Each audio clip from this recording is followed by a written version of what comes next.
नमस्कार बच्चों, मैं सुभाषा तिवारी ऑनलाइन क्लास में आप सभी का स्वागत करती हूँ। बच्चों, मैंने पिछले दिन दोपहरी कविता का भावार्थ कुछ पंक्तियों का भेजा था। आज मैं शेष बचे हुए यानी बाकी जो पंक्तियाँ रह गई है इस कविता की, इसका भावार्थ कर मैं आप लोगों को भेज रही हूँ।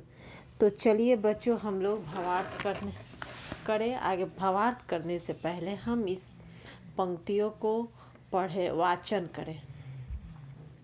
कभी एक ग्रामीण धरे कंधे पर लाठी। यहाँ पर कवित्री कहती है या कि एक ग्रामीण कंधे पर लाठी धरे हुए यानी रखे हुए हैं। बच्चों, यहाँ एक ग्रामीण की दशा का निर्धन ग्रामीण की दशा का वर्णन किया गया है कि एक ग्रामीण चला आ रहा है, अपने कंधे पर लाठी लिए हुए है। अब आगे देखिए, सुख दुख की मोटी सी गठरी। वह ग्रामीण व्यक्ति एक मोटी सी गठरी उठाया है, लिए पीठ पर भारी, और वह गठरी ऐसा लग रहा है मानो अपने सुख दुख का किस्सा बयान कर रहा है।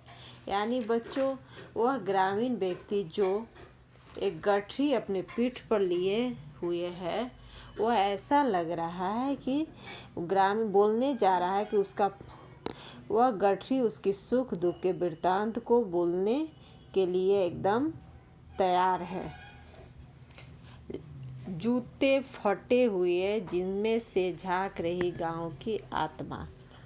अब यहाँ पर ग्रामीण के पहनावे का वर्णन है कि उसका पहनावा क्या है। उसके फटे जूते ऐसे लग रहा है जैसे गांव की आत्मा झांक रही है।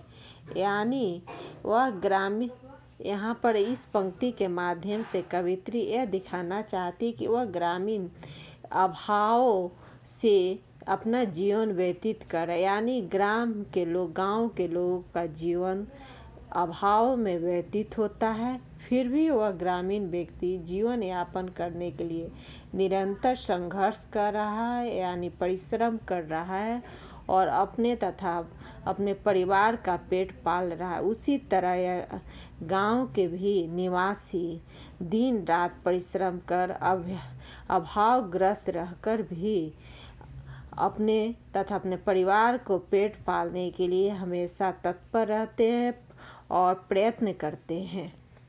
चलिए बच्चों, आगे की पंक्ति। वह जिंदा रहने के कठिन जतन में पांव बढ़ाया गया।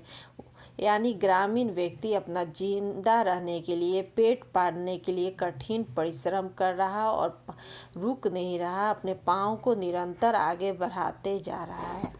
घर की खपरेल के नीचे चिड़ियाँ भी दो चार चोंच खोल। घर की खपरेल छत के नीचे चिड़ियाँ जो गर्मी के कारण शरण ली थी, उनकी भी चोंच खुली हुई है। खुले हुए आंगन में फैली कड़ी धूप से। वह भी खुले हुए आंगन में भीषण गर्मी जो धूप फैली हुई है, उस भीषण गर्मी से बचाव के लिए अपने आप को खपरेल के छत के नीचे शरण ली हुई है, छिपाई हुई है। बच्चों, मैंने इस कविता को पढ़ाने से पहले ही बताया था कि कवित्री का उद्देश्य है दो वर्ग का चित्र। एक वर्ग जो गर्मी से परेशान है, त्रस्त है, बेबस है। दूसरा एक वर्ग जिसे गर्मी का कोई परेशानी या विवशता उन पर नहीं असर पड़ रहा। चलिए हम देख रहे हैं। बड़े घरों के श्वान पालतू। जो बड़े यानी अमीर घरों के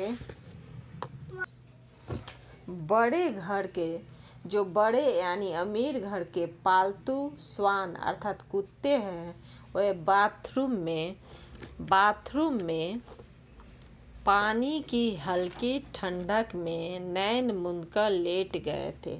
यानी बाथरूम में ठंडे पानी के बीच में अपनी आंखें बंद कर के लेटे हुए हैं। अर्थात अमीर घर के कुत्ते के इस भीषण गर्मी से बचाव के लिए सारी सुविधा प्रदान, उन्हें कोई कष्ट नहीं है। अब आगे देखिए। थप्पड़ खान सांझ समय कोई बाहर नहीं निकलता, सांझ समय तक थप्पड़ खाने गर्म हवा के। जो हवाएं इस गर्मी में बह रही है, इसके कारण कोई भी बाहर नहीं निकलता, क्योंकि जो गर्म हवाएं ऐसी लग रही है जैसे कोई थप्पड़ लगाता हो। अर्थात जब तेजी से गर्म हवाएं चलती है तो हमारे लिए असहनीय होती है, कष्टकारक होती है। संध्या के भी चहल पहल ओढ़े थी, इसलिए कोई भी संध्या तक कोई भी बाहर, अर्थात सूर्यास्त होने तक कोई भी बाहर नहीं निकलता है।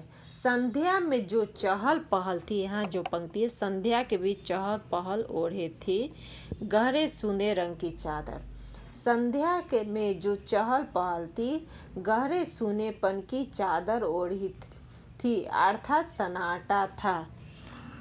गर्मी के मौसम में, इस भीषण गर्मी के मौसम में। तो बच्चों, इस कविता में कवित्री ने कई बिंदुओं या कई मुख्य समस्याओं की ओर ध्यान हम सभी का आकर्षित किया है। पहला, इस कविता में कवित्री जहाँ भरी दोपहरी की चित्रण की है कि सूर्य का प्रचंड गर्मी है, उसी में एक ग्रामीण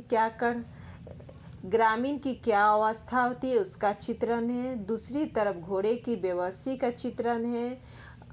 वहीं पर अमीर तथा पालतू कुत्ते के सुख सुविधा का भी चित्रण किया है। तो बच्चों, मैं अपनी वाणी को यहीं पर विराम देती हूँ और आशा करती हूँ कि आपको ये पाठ समझ में आ गया होगा। यदि समझ में नहीं आया है तो मुझसे आप पर्सनल कांटेक्ट करके भी समझ सकते हैं। धन्यवाद।